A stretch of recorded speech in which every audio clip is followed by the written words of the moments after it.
Good afternoon, everyone, and Happy New Year. Welcome to the first Michigan Public Service Commission meeting of 2021.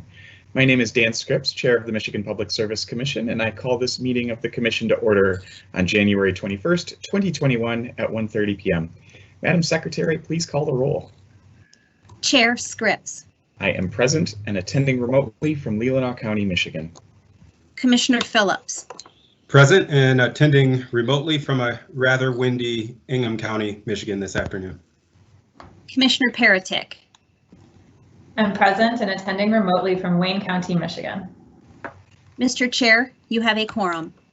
Thank you, Madam Secretary. We are holding this meeting, as we have for the last several months, using Microsoft Live Event. It is compatible with all browsers except Safari. Telephone relay service is available through the phone option. If you are participating via the live stream, you may also turn on the live captions by clicking on the closed caption or CC button in the lower right corner of the screen. During this meeting, we will call out participant names before speaking to support those listening only by phone or using relay service. As indicated in the notice for today's meeting, if we lose connection, the Commission will be in recess. We will attempt to re-establish a connection, but if we are unable to do so within 30 minutes, we will adjourn. Decisions made prior to the disconnection will be binding. Other business will be handled at a future meeting. We will not recess or adjourn due to technical issues experienced by individual members of the public. The meeting will be recorded and available for future reference on the Commission's website. In addition, the Commissioners can receive comment via mpsc_commissioners@michigan.gov. For reference, this email is also included in the Q&A feature on the live stream event on your computer and in the meeting notice. If you have intermittent internet service, you should consider listening to the meeting via telephone, not the computer, so if there is an interruption, you can avoid missing part of the meeting. Another option is to watch the meeting through your internet service with the sound muted and then listen to the audio from your phone. But please keep in mind, the video feed has a slight delay while the telephone line is in real time. We will have the opportunity for the public to make comment as provided in the agenda.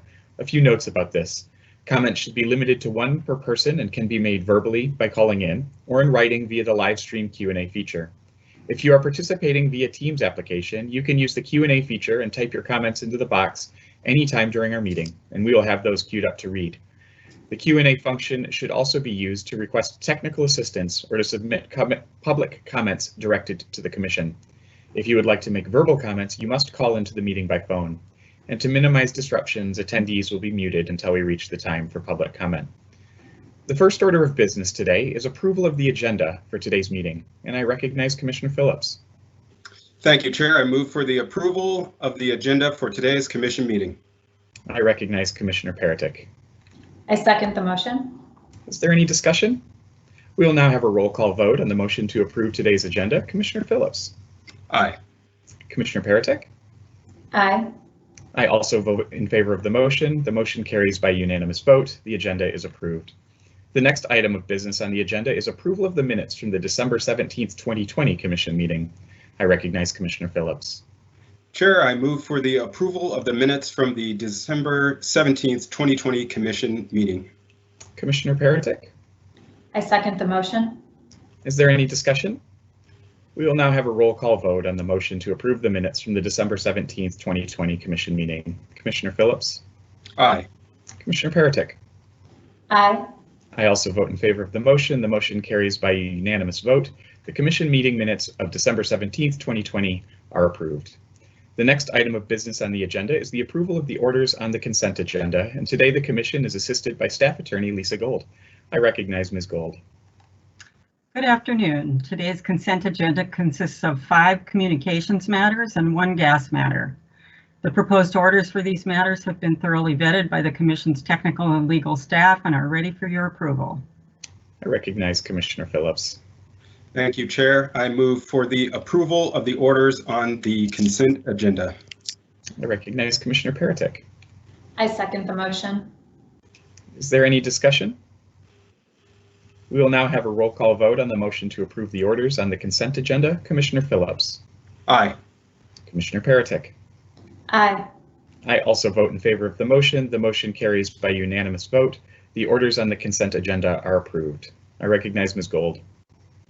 Item 4A1 is case number U20829, which involves a notice of intent to serve filed by Upper Michigan Energy Resources Corporation to extend three-phase service. The order before you denies a motion for summary disposition filed by Alger Delta Cooperative Electric Association and grants both Upper Michigan Energy Resources Corporation's motion to dismiss and Aquila Resources USA Inc.'s motion for summary disposition. I recognize Commissioner Phillips. Thank you. I move for the approval of the order in case number U-20829. I recognize Commissioner Peretick. I second the motion. Is there any discussion? We will now have a roll call vote on the motion to approve the order. Commissioner Phillips. Aye. Commissioner Peretick. Aye. I also vote in favor of the motion. The motion carries by a unanimous vote. The order in case number U-20829 is approved. I recognize Ms. Gold. Item 4A2 is case number U-20900, which involves an amended application filed by Indiana Michigan Power Company for ex parte approval of amendments to its open access distribution service tariffs. The order before you approves the amended application. Thank you, Ms. Gold. I recognize Commissioner Phillips. I move for the approval of the order in case number U-20900. I recognize Commissioner Peretick. I second the motion. Is there any discussion? We will now have a roll call vote on the motion to approve the order. Commissioner Phillips. Aye. Commissioner Peretick. Aye. I also vote in favor of the motion. The motion carries by a unanimous vote. The order in case number U-20900 is approved. Ms. Gold, back to you. Item 4A3 is case numbers U-20905 et al., which involve a matter on the Commission's own motion to examine the changes to the regulations implementing the Public Utility Regulatory Policies Act of 1978, pursuant to Federal Energy Regulatory Commission Final Order 872. Staff member Caitlin Mucci will describe this order. Good afternoon, Commissioners. On July 16, 2020, the Federal Energy Regulatory Commission issued a final order, Order 872, which included significant revisions to the implementation of statutory sections 201 and 210 of the Public Utility Regulatory Policies Act of 1978, or PURPA. PURPA is a federal statute intended to encourage the integration of generation from qualifying facilities, or QFs, into the distribution systems of traditional public utilities to achieve diversity, reliability, and competition in the power sector. PURPA is largely carried out by the states. The revisions in Order 872 impact the areas of rates paid to QFs, the 1 mile rule, a utility's obligation to purchase, legally enforceable obligations, or LEOs, and QF self-certification. FERC additionally issued an order clarifying aspects of Order 872 on November 19, 2020. In response to the final rule, the Commission issued an order on October 29, 2020 in case number U-20905 et al., requesting comments as to how Order 872 impacts the Commission's current implementation of PURPA. Specifically, the Commission asked, 1, to what extent does Order 872 require modification of the Commission's prior orders, contracts, tariffs, and agreements to implement PURPA, with specificity as to the applicability of the new rules to existing QF contracts and expiring contracts versus new QF contracts? 2, if revisions are required, what process should the Commission utilize to make these changes? 3, what are the implications of the competitive bidding standards in Order 872 on the current use of competitive bidding in Michigan? And is there an interest in moving to a competitive bidding model? And 4, is further guidance from the Commission necessary to define an LEO consistent with Order 872? And if so, should the Commission issue guidance through a rulemaking or Commission order? The Commission received comments and reply comments from investor-owned utilities and stakeholders.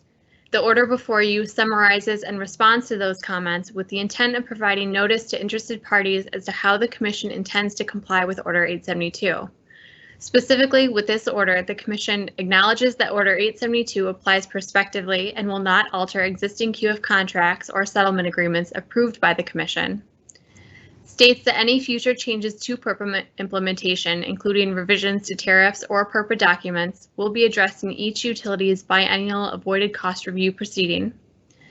Adopts the minimum requirements for competitive bidding set out in Order 872 and directs the staff to incorporate these requirements into the My Power Grid competitive procurement work group, and directs each utility as part of its next biennial review application to provide clear guidance on the criteria it will use to evaluate a QF's commercial viability and financial commitment for determining whether an LEO has been formed, consistent with FERC and Commission precedent. Additionally, the Commission seeks additional comment regarding the potential development of an expedited review process to determine whether an LEO has been established in a particular case. Thank you, Commissioners. Thank you, Ms. Mucci. I recognize Commissioner Phillips. Thank you, Chair. I move for the approval of the order in case number U-20905 et al. I recognize Commissioner Peretick. I second the motion. Is there any discussion? We will now have a roll call vote on the motion to approve the order. Commissioner Phillips? Aye. Commissioner Peretick? Aye. I also vote in favor of the motion. The motion carries by unanimous vote. The order in case number U-20905 et al. Is approved. I recognize Ms. Gold. Item 4A4 is case number U-20907, which involves an application by Upper Michigan Energy Resources Corporation for ex parte approval of revisions to its budget billing plan set forth in its electric and natural gas tariffs. The order before you approves the application. Thank you, Ms. Gold. I recognize Commissioner Phillips.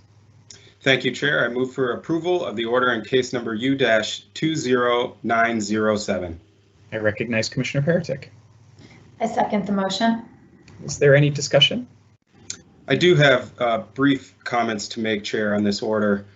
In the order before us this afternoon, Upper Michigan Energy Resources Corporation, or UMERC, has requested ex parte approval of revisions to its electric and natural gas billing plans in order to facilitate alignment between UMERC and its affiliates, Wisconsin Electric Power Company and Wisconsin Public Service Corporation's billing systems.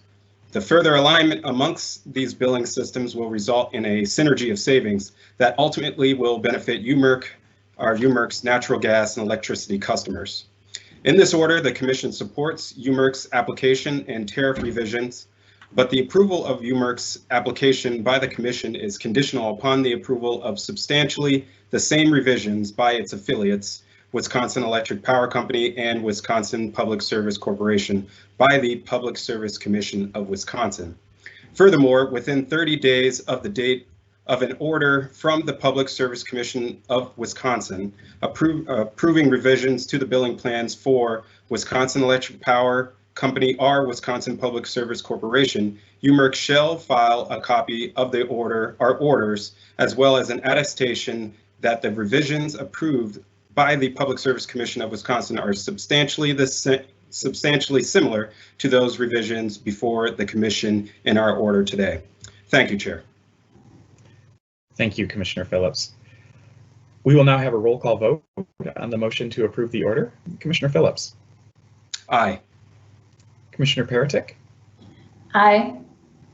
I also vote in favor of the motion. The motion carries by unanimous vote. The order in case number U-20907 is approved. I recognize Ms. Gold. Item 4B1 is case number U-20209, which involves an application by Consumers Energy Company requesting authority to reconcile its gas cost recovery costs and revenues for the 12-month period ended March 31, 2019. The order before you denies the petitions for rehearing filed by Consumers Energy Company and the residential customer group. Thank you, Ms. Gold. Recognize Commissioner Phillips. Thank you, Chair. I move for the approval of the order in case number U-20209.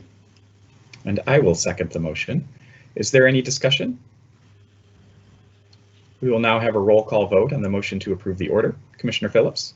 Aye. Commissioner Peretick? I abstain. I vote in favor of the motion. The motion carries by unanimous vote with one abstention. The order in case number U-20209 is approved. Ms. Gold. Item 4B2 is case number U-20831, which involves a complaint filed by Matthew A. Shea against Direct Energy Services, LLC. The order before you dismisses the complaint without prejudice. I recognize Commissioner Phillips. I move for approval of the order in case number U-20831. Commissioner Paratek, I second the motion. is there any discussion? We will now have a roll call vote on the motion to approve the order. Commissioner Phillips, Aye. Commissioner Paratek. Aye. I also vote in favor of the motion. The motion carries by unanimous vote. The order in case number U-20831 is approved. Ms. Gold. Item 4B3 is case number U-20917, which involves an ex parte application by DTE Gas Company requesting approval of changes to the residential income assistance and low income assistance tariff regarding eligibility verification. The order before you approves the application. I recognize Commissioner Phillips.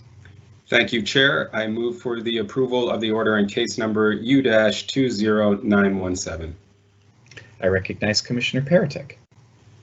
I second the motion. Is there any discussion?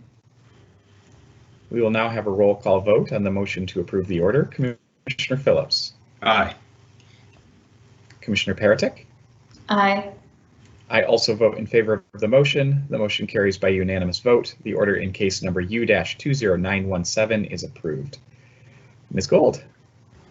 Item 4C1 is case number U-20794, which involves an application filed by Detroit Thermal LLC for authority to amend its tariff rates for the production and distribution of steam in its service territory and for additional relief. Staff member Nairi Royal will describe this order. Good afternoon. On August 13, 2020, Detroit Thermal LLC filed an application with the Commission for authority to amend its rates for steam service and for other relief based on the company's projections for investment and expenses and revenues for the 12-month period ending December 31st, 2020. Detroit Thermal requested an increase to its base rates of $53 million, as well as to modify its steam supply cost recovery, or SSCR tariff. The company sought authority to modify its SSCR mechanism to include the costs of water, sewage, water treatment chemicals, and electricity. Previously, Detroit Thermal recovered these costs through base rates. The company filed a testimony exhibit showing that the revenue sufficiency of $916 based on a 2020 projected test year and assumed return of equity of 11%. Parties to the case included Detroit Thermal and MPSC staff.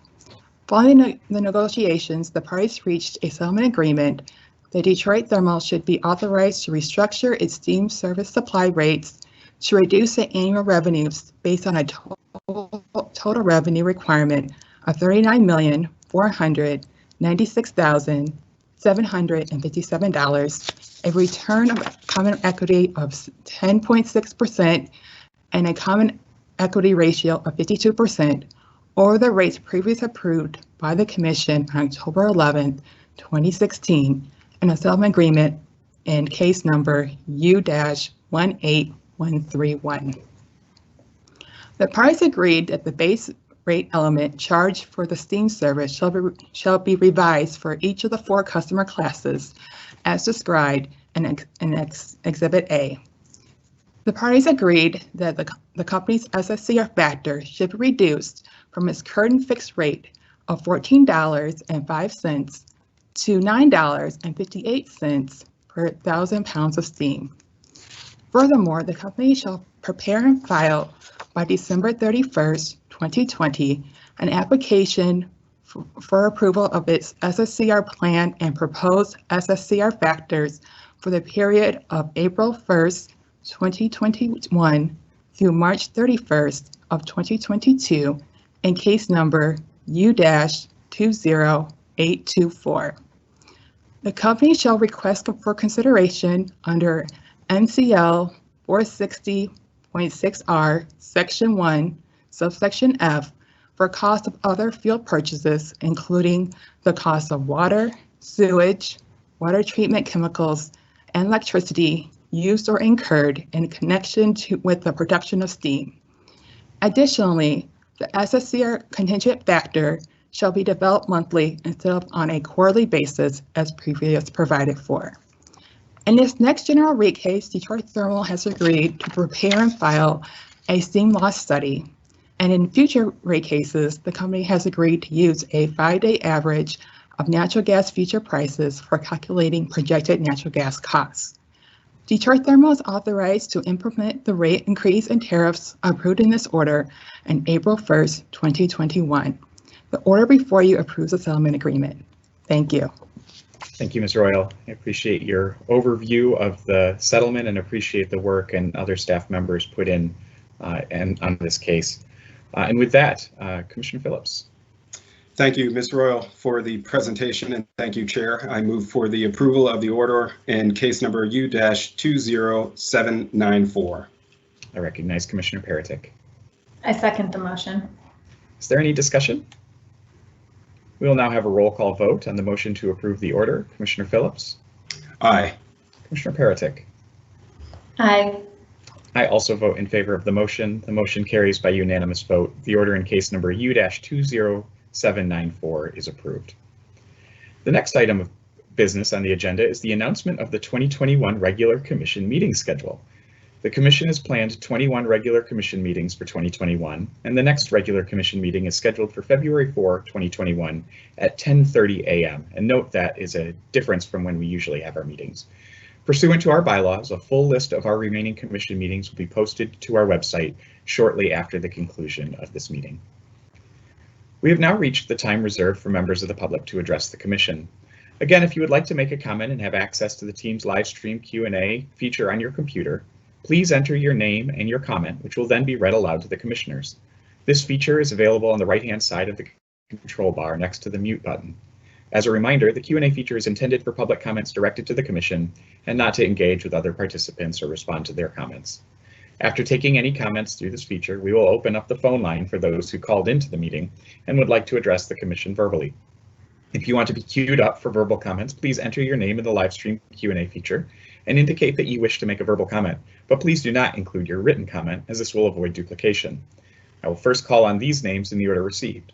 After hearing from those individuals listed in the Q&A, we'll ask if there are any comments from individuals who are on the phone but not utilizing the online Q&A feature. Please note that you can only make verbal comments by calling into the meeting, and when it is your turn to speak, press *6 on your phone to unmute. As a reminder, this public comment period is for commissioners to listen to comments and concerns and not to answer specific questions. When providing comment, please indicate your name and where you live if you are willing to share so that we have that for our records. Please limit comments to one per person and keep them brief, no longer than 3 minutes, so that we have a chance to hear from all who would like to comment. Ms. Cole, I believe you're again assisting us in this part of the public comment period, and I'm wondering if there have been any comments that have been entered into the chat feature.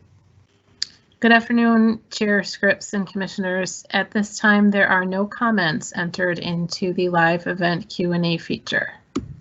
Thank you, Ms. Cole. Has anybody indicated an interest in speaking by noting it in the Q&A feature? Not at this time. Okay, thank you. Well, let's go to the phones and see if there's anybody on the phone who would like to make a public comment at this time. You can do this by unmuting yourself at *6, and I'll listen to see if there's anybody there and take you in the order that I hear you. Anybody like to make a public comment at this time? And again, it's *6 to unmute. We'll give this a little bit. I know sometimes technology can be a challenge. Anybody hoping to make a public comment at today's meeting?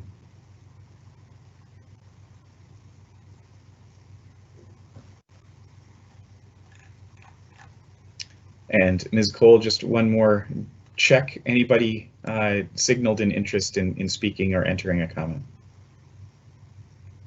All quiet, Chair Scripps, no comments. Thank you, Ms. Cole. We will then close the public comment period. I do have a few announcements before we close today. First, the Commission has a number of open positions currently, including 2 gas division, a departmental analyst working on resource optimization and certification in our Energy Resources Division, and a Commission advisor position in our Strategic Operations Division.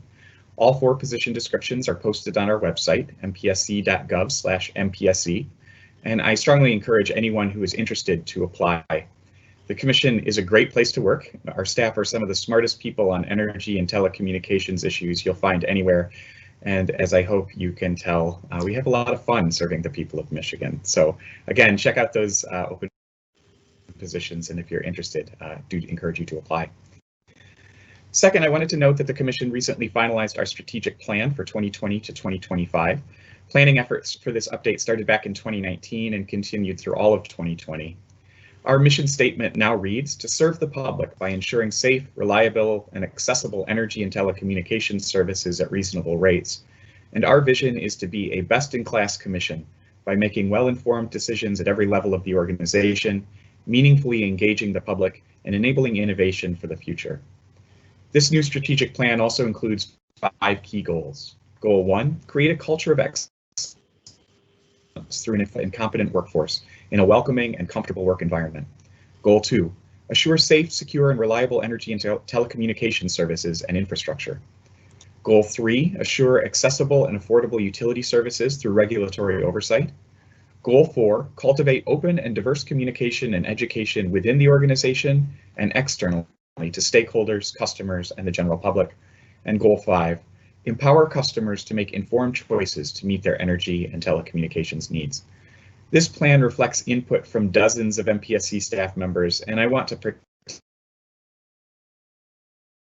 particularly thank Mike Byrne and Amy Rittenhouse for their efforts in getting this across the finish line.